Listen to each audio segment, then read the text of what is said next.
Welcome to The Buzz. I'm Will Farnsworth. I'm Stephanie Haney. And I'm Sophie Flay. Let's get things started with this week's Hollywood news. Unfortunately, we have sad news today. Music icon Prince, whose full name was Prince Rogers Nelson, is dead. He was found this morning in his home near Minneapolis, Minnesota. Right now, the cause of death hasn't been confirmed.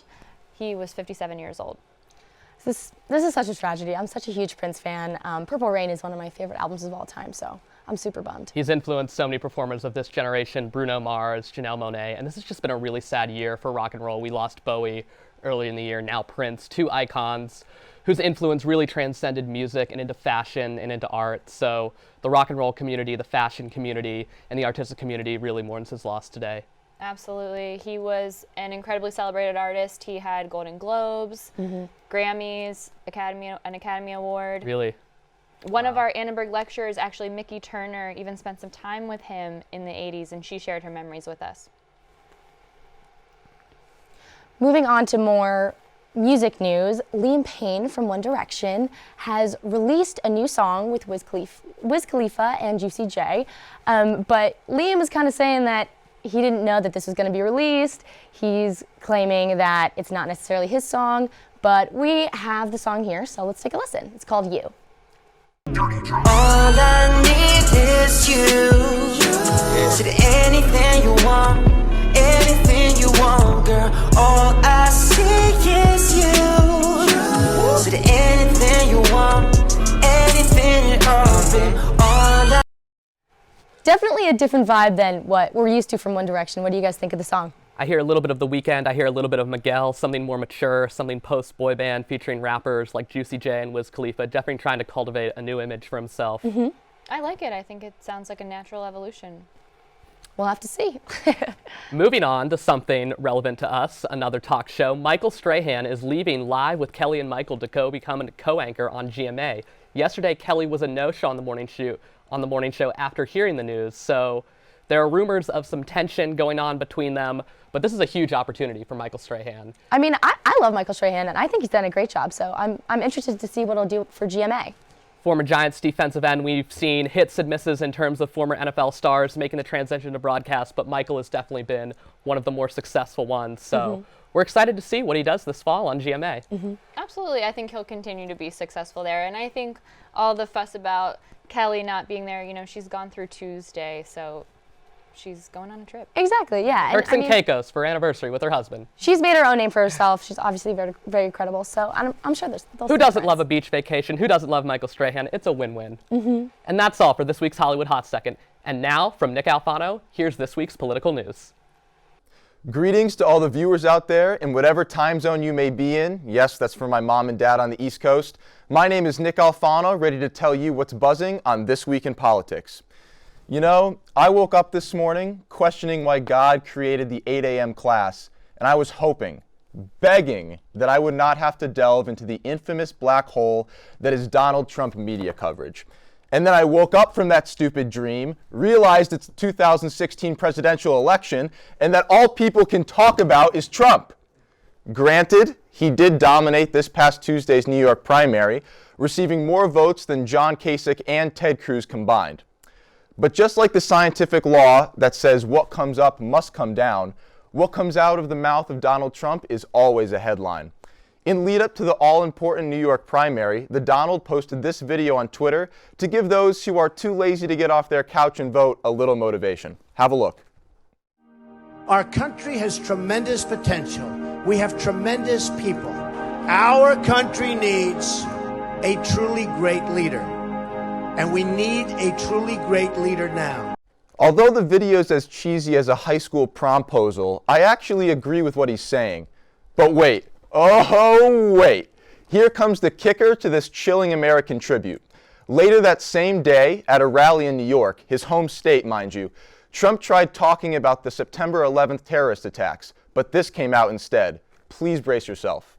As I was down there, and I watched our police and our firemen down on 7-Eleven, down at the World Trade Center right after it came down. Did he just confuse one of the most pivotal events in modern U.S. history, one that affected the lives of so many Americans, with a rundown convenience store chain? For those that want to give him the benefit of the doubt here, I actually understand. He gives so many speeches each day, and one minor slip-up can be seen as no big deal. However, this one stings a little bit. Trump loves having New York values, right? He says so all the time, and he always praises the military, veterans, and first responders, specifically when it comes to 9/11. But to confuse a store known for 99-cent Slurpees with the largest catastrophe his own city has ever seen is blatantly unacceptable.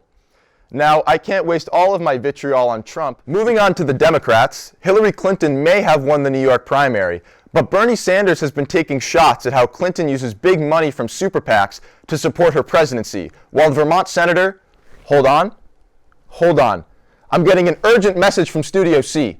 I've just received news that Donald Trump opened his mouth again. Please be something respectful. Please be something respectful. If Caitlyn Jenner were to walk into Trump Tower and want to use the bathroom, you would be fine with her using any bathroom she chooses. That is correct. Okay. Different issue, also a social issue. You know, there's a big move to create new bathrooms. Problem with that is for transgender. That would be first of all, I think that would be discriminatory in a certain way. It would be unbelievably expensive. Why, Donald, why?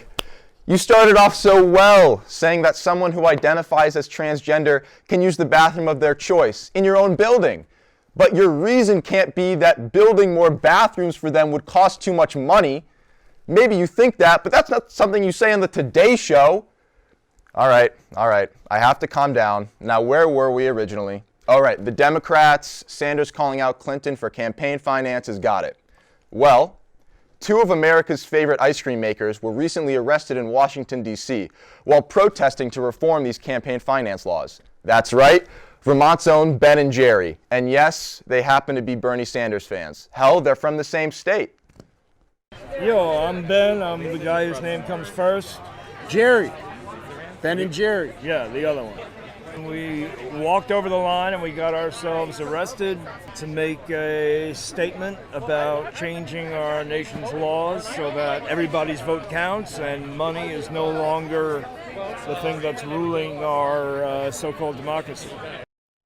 And whether you agree with campaign finance reform, I highly recommend you try their fish food flavor, Vermont's finest. This just goes to show that even those who seem above the political game can go out and help a cause they believe in. As the campaign begins to hit the dog days of summer, expect more FaceTime from famous supporters who truly care. Thank you all for tuning in this week, and make sure you check us out on the Buzz Facebook page for our last show on April 28th. Hey guys, the second weekend of Coachella is underway, but we're helping you get a jump start on your 3-day festival of fashion for Stagecoach. So just like Coachella, for the first day of Stagecoach, you want to make a statement. So here we have Claire, and she's making a great statement with the denim bandana, which is really trendy right now. You can either wear it in your hair, or we have it styled right here, and this one's embroidered, which is like really fun. The off-the-shoulder shirt, the denim jean shorts, and then Claire's kicking off the look with some cowboy boots, and cowboy boots are kind of exactly what you want to wear for Stagecoach. Got to get your cowgirl on. All right, thanks, Claire. So the headliner for the second day is Carrie Underwood. So you might want to look a little girly and a little flirty. So we have Stephanie, our host, and she is wearing a lovely Zara sheer maxi. And you can always wear maxi dresses at these festivals because it's kind of windy and it's kind of fun. We love how it's doing the kind of mullet back. She has on her cowboy boots as well, and she's topping it off with a denim top. You got to keep the denim trim going for Stagecoach. Thanks so much, Stephanie. And then lastly, for the third day, you want to go out with a bang, with some amazing all-American vibes. I mean, cowgirls, cowboys, it's all about America. So we have Helen right here, and she's wearing what's really cool. This is called a booby pack, and it's like made for festivals. So this is her American vibe one, and then if you see right here, you can put your phone and everything like right in these pockets, so you don't even need a purse, which is like amazing. Then you kind of style it with this sheer blouse, which we love because it's got like the tassels, which is like really Western. Then she has some on metallic cowboy boots, which just add a funky flair. And then some metallic chokers, which is perfect. I love it. I love it. This is my favorite outfit. Like I said, last day, you got to go out with a bang. Thanks so much, Helen. So now to Sophie with another big fashion event on everybody's mind, prom. Speaking of fashion, prom season is well underway for high school students around the U.S. But here at USC, sorority invites are the only time for us girls to break out those designer-grade gowns. Our correspondent, Ivana Nguyen, spoke with one fashion designer who can give us a little inspiration for our red carpet style dreams. Ruching, embellishment, and bold prints. All of these gowns are a part of the Walter collection by Walter Mendez. The 26-year-old fashion designer has over 300,000 followers on Instagram, and his massive following has attracted many celebrity stylists to his store. Many stars have worn his designs, including Jennifer Lopez. Social media has been a huge role in my career, particularly just to be able to have a global outreach to my direct consumer for any brand it's tremendous. Many of Mendez's clients find him through his Instagram page. Brianna Smathers flew from Miami to Los Angeles just to find the perfect prom dress. Found Walter looking at Jennifer Lopez's page. I fell in love with his designs and his dresses. They're like gorgeous. So I told my dad, we have to go to California to get my prom dress. So we came all the way out here from Miami to come see Walter. After trying on several dresses, Smathers chose this mustard-colored noir mermaid gown, which retails at $18.95 without customization. Mendez's dresses range from $500 for a cocktail dress to $7,500 for a full-length gown. Mendez graduated from Cal State Long Beach with a degree in fashion design and merchandising. He got his big break while in college. The billboards were in Times Square, in People magazine, in Vogue, and all of that campaign featured my designs. So literally overnight it was sort of like I could see my dresses everywhere. And that just really kind of gave me that extra oomph that, wow, like I can really do this. Mendez's business partner Ryan Petros found Mendez on Instagram, and they have been working together for over a year. They collaborated on a bridal collection. He actually studied fashion, so he definitely understands how to construct garments, and I have the business background, so I definitely understand, the business mentality of it, but together combined with both of our fashion senses and, our actual educational backgrounds, I think we definitely make a good business match. The colorful and intricate fabrics used in the Walter collection are sourced from different countries, including India, Italy, and here in the States. He draws inspiration from both his heritage and hometown. My ethnic background is Latino, so naturally I always gravitate to a lot of passionate colors and things like that. But I did grow up in Manhattan Beach, California, which also is a huge factor of my influences in design. The designer's upbringing has played a huge role in his life, and Mendez credits his mother for his work ethic.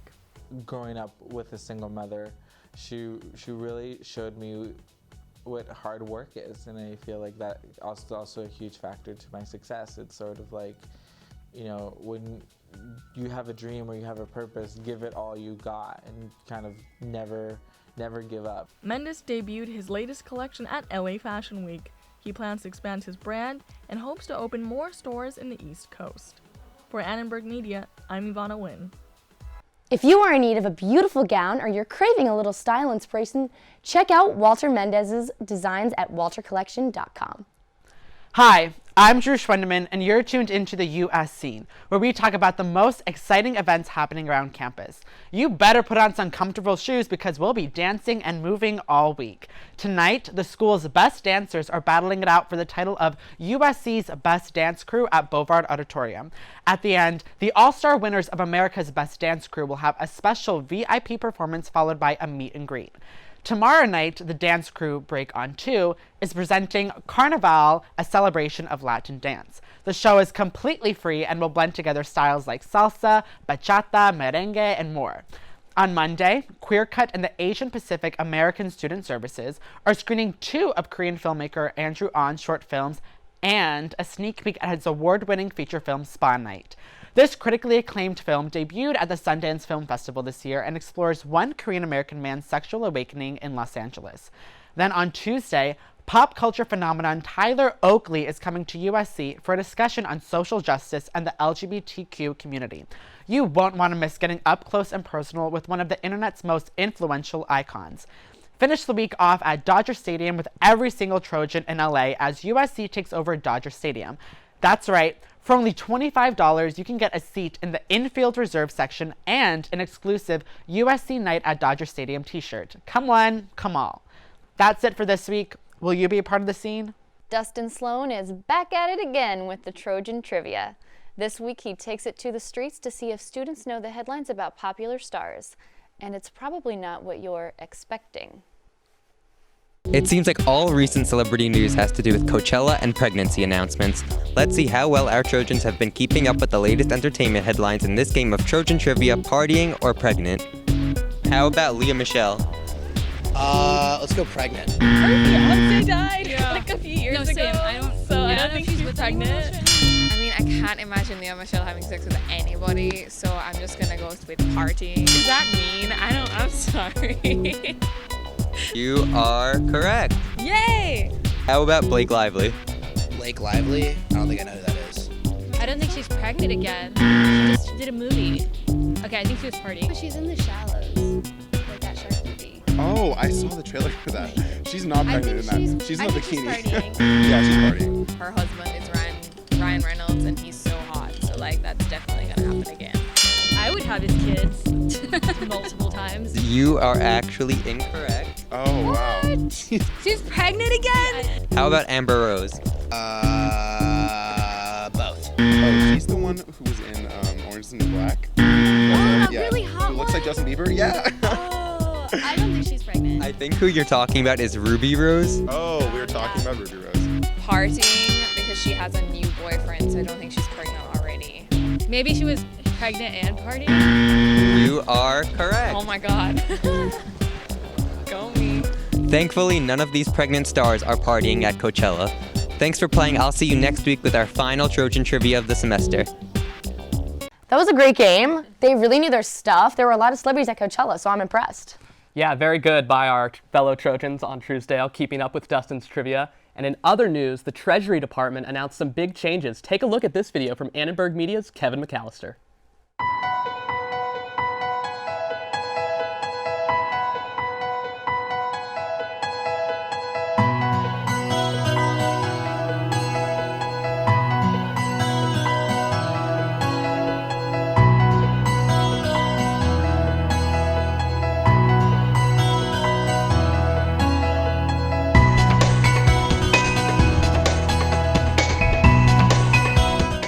So this is huge. There's never been a woman on any form of bill. It is, too. And she's not going to be the only one, too. There are going to be several leaders from the women's suffrage movement on the back of the $5 and $10 bills. So we should be seeing big changes, too. And I think this is just a really positive thing for our country. I think it's great as well. I think it's a little bit unfortunate that a lot of the headlines are focusing on a man being removed from the bill. I don't think it diminishes anybody. I think we're just correcting an oversight that's been in existence for a really long time, and it doesn't diminish anyone. So I think it's unfortunate that that's been the focus. Yeah, you're right. This morning, Donald Trump on the Today Show was basically saying that you know, he thinks it's great, but he doesn't think that she should replace Andrew Jackson. She should be on a new form of bill or any kind of money. Yeah. You know, we'll make the $1 million bill for Trump and put. Yeah, exactly. But the point is, these women, such as Harriet Tubman, Sacagawea, are integral to our history. They deserve their place, and they should be part on our dollar bills to honor our country's history. And with that, thanks for watching. I'm Will Farnsworth. I'm Sophie Flay. And I'm Stephanie Haney. We'll see you next week on The Buzz. Until then, catch all the latest updates online at uscannenbergmedia.com and like us on Facebook at The Buzz.